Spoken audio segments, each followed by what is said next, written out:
What's up? This is Stephon Marbury, aka Starberry. You're watching the Chris Gunther Show. Peace and love.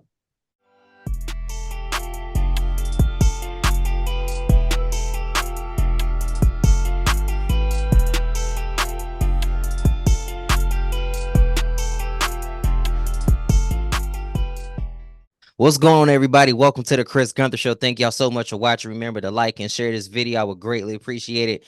On today's show, we are so honored to have one of the greatest point guards to ever come out of New York. Obviously, one of my favorite players. Without any further ado, the Chris Gunther Show. Welcome, Stephon Marbury. How you doing today, sir? Thanks, my brother. Thanks. I'm good. Thanks for inviting me to your show. Man, I'm glad that we finally able to go ahead and make it happen. And, definitely got to give you your flowers too, man, with all the things that you've been able to accomplish off the court. It's not easy, leaving from the States and going overseas. So congratulations on everything. Thank you. Thank you. I appreciate that. Let's go ahead and hit on that real quick. You got the brand on Xavier 3. Why don't you go ahead and share with us a little bit about it? Oh yeah, this is my brand Xavier 3. Um, this brand was created. My son middle name is Xavier. My grandson name is Xavier, and my name is Xavier, my middle name. So, I have a brand called Starberry. We wanted to create something that was for the people, for the, how should I say, the lifestyle part. Starberry is basically like it's a generic basketball style brand with clothes and all of that stuff. But, Xavier 3 is more of a lifestyle, high end, but cost efficient, low end style product. With the things that, you have been able to accomplish with the brand, and you had actually mentioned something that I know a lot of people don't necessarily think about, high end style. High end style, face it, anytime you put your kicks on, you want to look good because we all know the old saying that Dion said, when you look good, you play good. When you play good, you pay good. Just being real. So, was that something that you always wanted to accomplish with your brand? I mean, when I created Starberry, my shoes were 14.98, clothes, everything was under 14.98. When I did that, I was just pretty much trying to create access for all. Coming from where I come from, growing up in poverty, I had six siblings in the projects. My mom couldn't afford to spend the monies that we would have liked to get the things that we wanted. So, for me, I wanted to create that same opportunity for the generation that was after me, being able to make it to the NBA and being able to have the opportunity to have access to create this opportunity for other people. That was something that was really important and vital to me because knowing how my mom had to struggle, people gave my mom things for us when we didn't have. So, creating my brand Starberry, that was for the people. When I created Xavier 3, I was able to basically, go from selling product from $15 and up. So it's hard to go down, but when you start down and then you go up. So now Starberry and Xavier 3, those two are two brands that complement each other. If anybody really knows you, they know that you're big on family. And, yesterday on your IG Live, you were talking about how, you were so grateful that your mom lived to see another year. How much does your mom mean to you? I mean, my mom is everything to me, man. She's my hero. When people ask, who are your heroes, growing up, and my mom has been that. My mom, as I said, she birthed 7 kids. She raised all of us the right way, taught us to treat people the way we want to be treated. If you don't want somebody to do something bad to you, don't do something bad to somebody else. So having this moral compass, it has definitely allowed me to be able to stay in my space, stay in my place as far as a human being and how I treat others.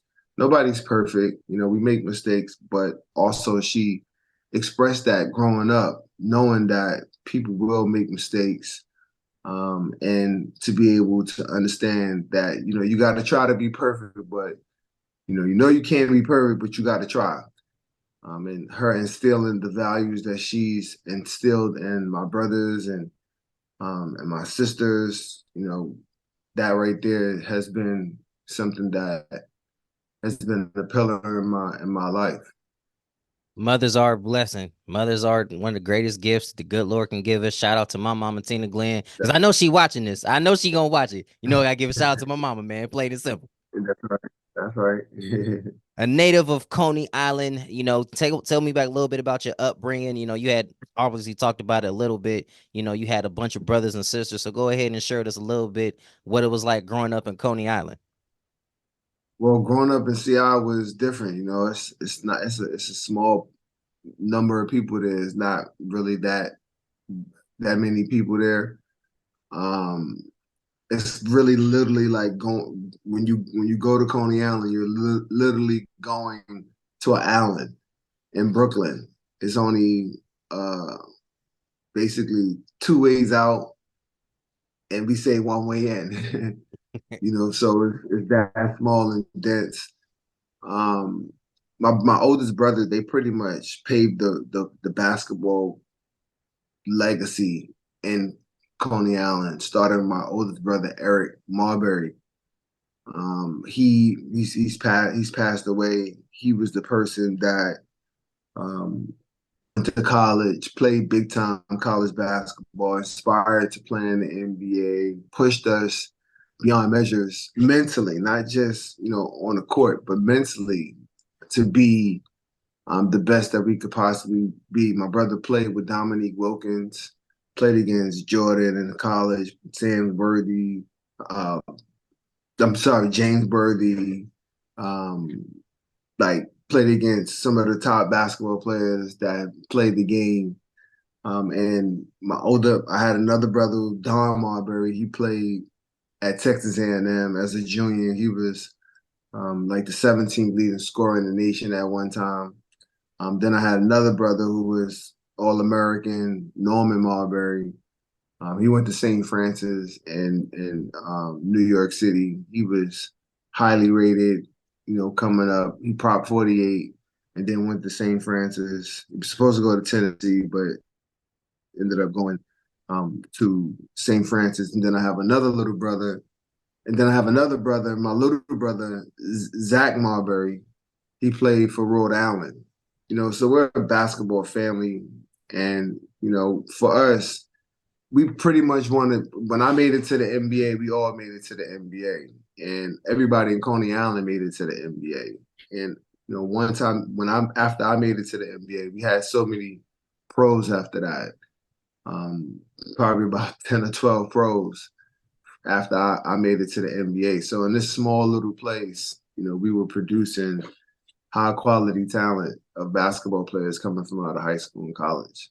It's something about a basketball bloodline. I come from it too. You know what I'm saying? My pops played, uncle and cousins. And now, now that I'm on this side, on the reporter side, I see some of like my young cousins doing their thing right now.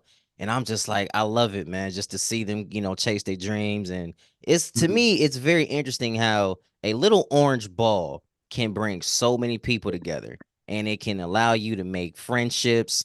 It can allow you to really have lifelong relationships that, man, now even years Mhm. later, you still even talking about it. I can see the joy in your face. And, Mhm. New Yeah. York is the mecca of basketball, man. There's no other way to put it. The New York Mhm. guards, yourself, Kenny Anderson, Kenny Smith, and so many of them. How blessed do you feel to have been able to be a part of that?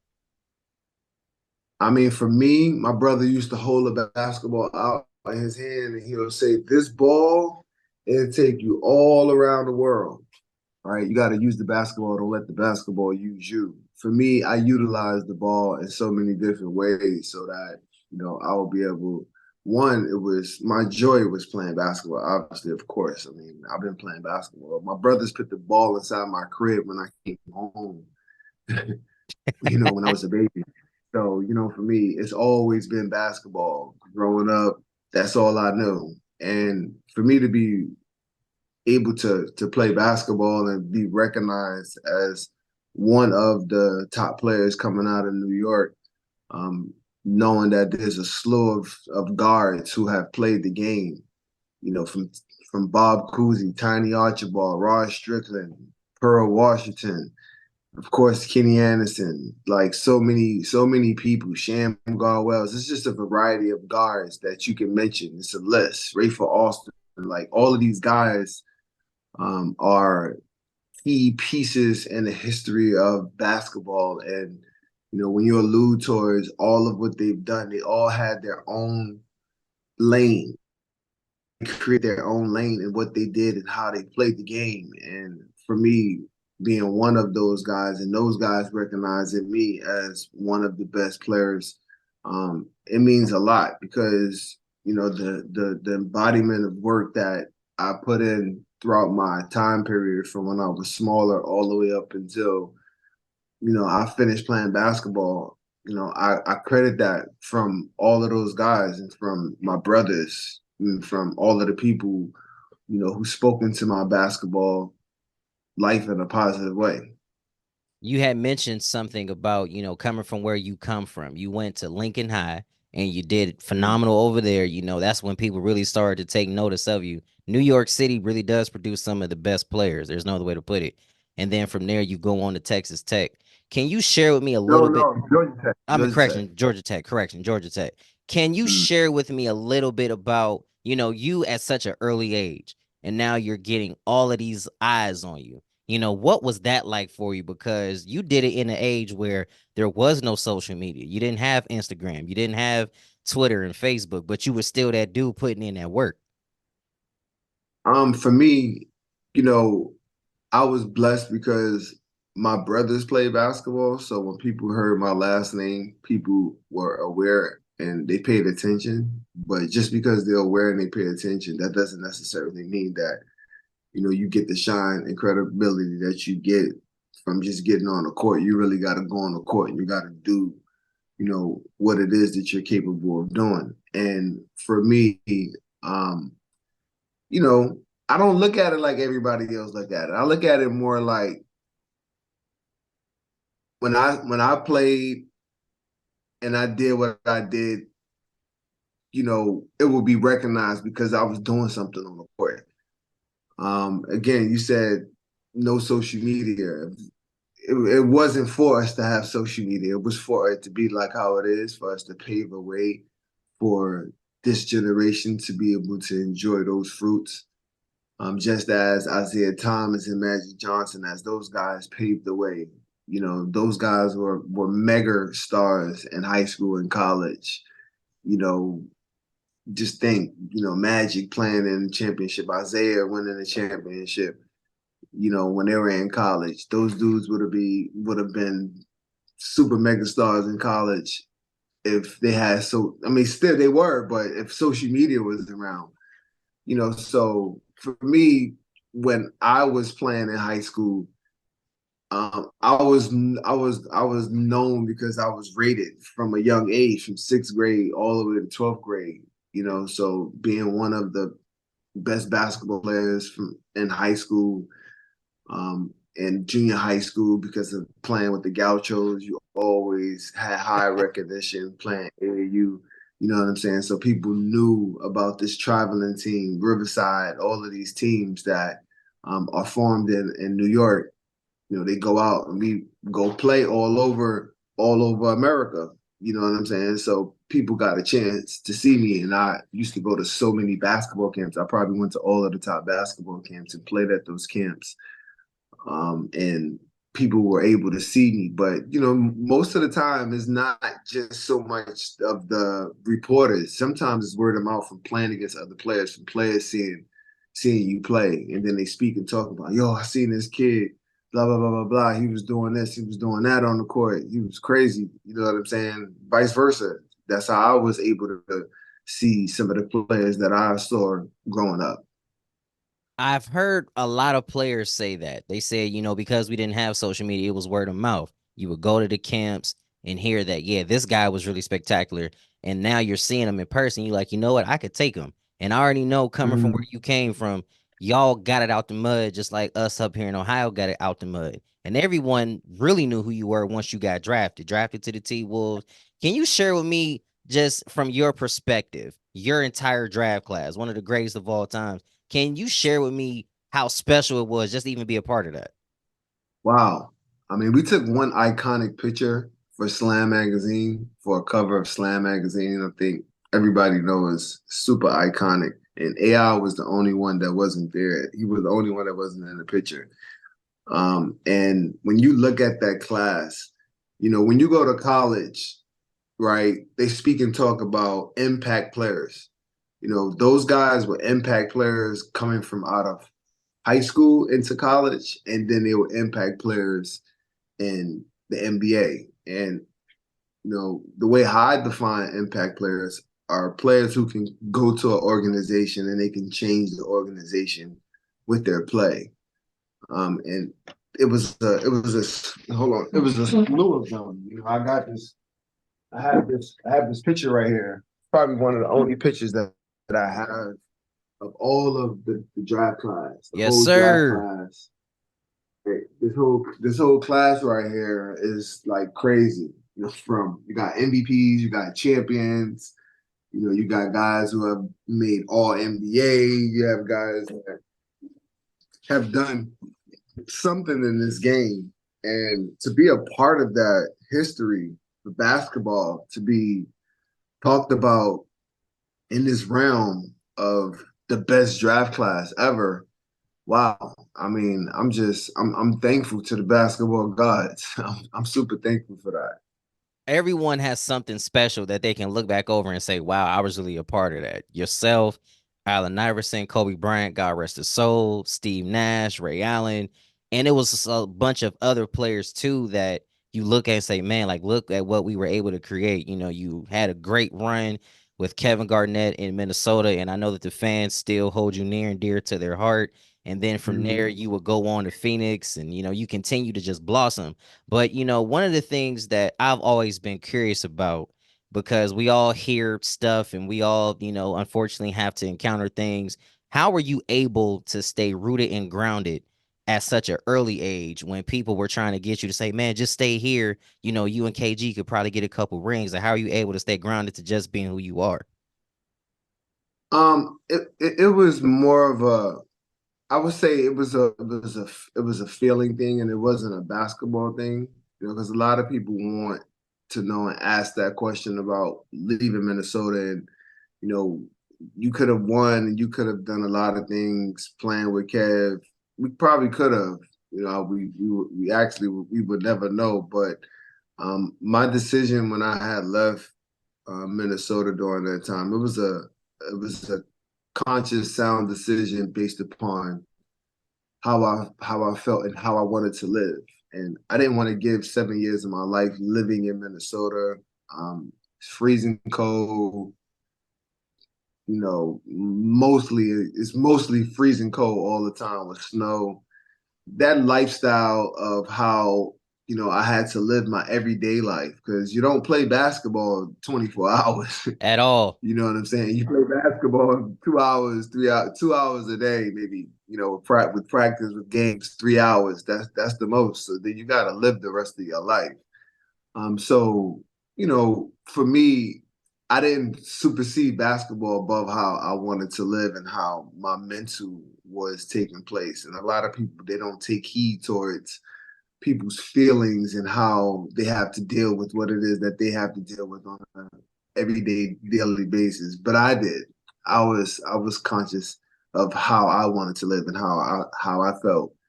But at the same time, I can understand the expression of others when they speak and talk about what could have been if I would have stayed. I understand that they're not thinking about how I felt or what I was thinking about. Even to this day, people still talk to me as like we were back then in 96, 97, like, yo, all of what you guys did on the court. So I get it as a fan. I'm a basketball fan as well. So I get it and I understand. You became an all-star with the Nets, and you were a part of one of the most, in my opinion, the greatest all-star game ever, because you guys came back and won in 2001. You hit those big shots. Can you, like, even years later, can you walk me back through that? Because everyone thought you guys were done for at that time. Man, we were the only ones that didn't think we were done. and we had that in us. It was that All Star game. That was a passionate. It was a game played with passion. You know what I'm saying? It wasn't a regular. It wasn't like how the All Star games are now. And during that time, because I never made it to the All Star game, and I always felt like there were times where I was snubbed based Absolutely. upon us winning. We were winning, and I was playing well. But I didn't make it, those years that I didn't make it before that. So when I got that opportunity to get on that stage, I felt like this was the time to shine. And you always look for those moments, but it happened organically because we were down. So we were playing fast-paced basketball to get back into the game. Normally, the game in an All-Star game is not normally fast-paced the way how we up-tempoed the game to get back into the game to change the flow and the energy. Once we took the momentum, it carried us right through. And which is why people speak and talk about the 2001 All-Star game the way that they do. They speak and talk about it like that because when they watched, it made them feel a certain way. You know what I'm saying? Even now, when people watch it on the replay, and then that is what is the reminder of it being the best and greatest All-Star game ever to a lot of people. Even if people didn't submit that that was the best All-Star game because of just what people say. But when they watch it, they can have that same feeling. They can relive that moment during that time. And I think, during that time, that's when the graphics were changing, they were showing like floor view cameras, like the rabbit camera that chases, down the court. So it was a lot of different elements that started to happen during this time, which created this element of, it was like the element of surprise when you watch it. It gives you that same feeling. Even when they speak and talk about the All-Star game now, right? Like gearing up when the All-Star game comes, they have to show that game. And they Got to. always show it and replay it. There was an iconic moment in that game between you and Allen Iverson. Y'all chest bumped. I always thought that was pretty dope. The 2000s era in general, you had guards like yourself, AI, Baron Davis, Steve Nash, Jason Kidd, Gilbert Arenas. Like you had so many guys on any given night that you had to bring it against. Do you feel that for you, that era of going against guards was a little bit more something that the fans could look forward to compared to now? Especially because y'all actually used to guard each other. um, yeah, yeah, we used to guard each other. It's different. Um, Different eras, different styles of play, different mindsets. When we played against each other, we went as hard as we could at each other, like fighting on the court. And then after we hang out, what I'm saying, go get something to eat, chill, talk after the game, like it's nothing. It was that level of competition that made everyone bring out their best games. There was never a night off in the NBA. Even now, there's no night off. You go into an NBA game and you take a night off. You know, da-da-da, da-da-da, you know what I'm saying? Like you already know what it is. When you hear that sound on the teaser and you're on the teaser getting crossed by AI, that's a real thing because it's like over and over and over programming, right?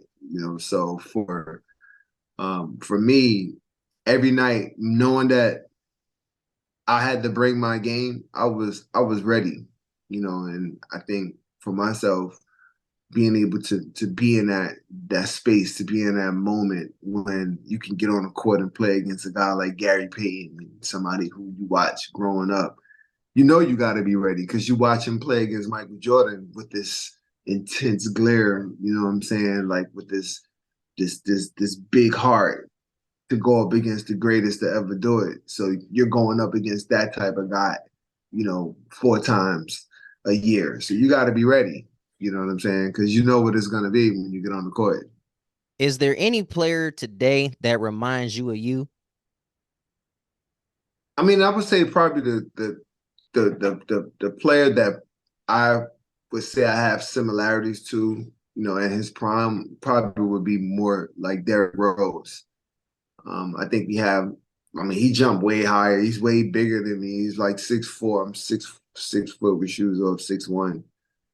Um, I think he was probably one guy that emulated my game, and I emulated his game in some ways.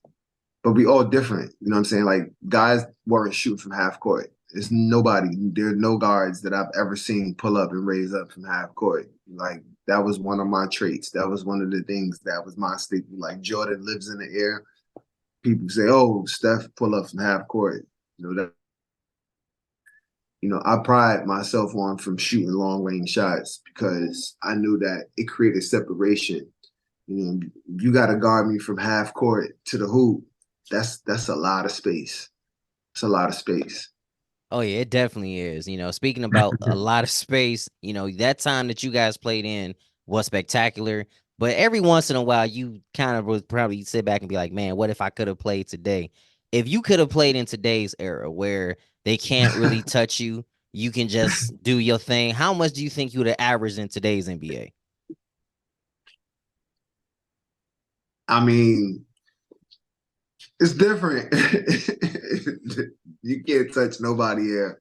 At all. Everybody that played in the era where you can hand check and you can arm bar and you could do all of the things that you were able to do back then, um, it would be different.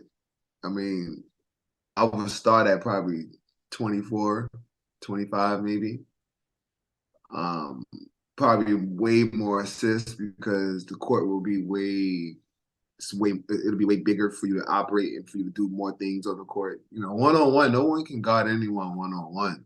No way. It's pretty impossible to try to stop somebody. You can contain guys, but you can't stop anybody one on one, especially if they have craft. After your time with the Nets, you would go on to become a member of the Suns, and then you played home with the Knicks, and then Mm. you decided to go ahead and head over there to China. In China, I feel like you had your second career because of everything Mm. that you were able to accomplish. Winning championships is one thing, but my brother, you got a whole statue over there from Coney Dude, Island. Correction, you got two statues from Coney Island to having statues like that has to make you feel like I must have did something right. that's all God. That's all that was. I had nothing to do with that. It was all God. Literally, that's all it was. He just used me. I was the vehicle. He used me to show all that he's mighty. He can do anything. When you trust him, you keep your faith in him. And I did that, during a very tumultuous time in my life. I experienced a lot. I went through a big depression when my father died.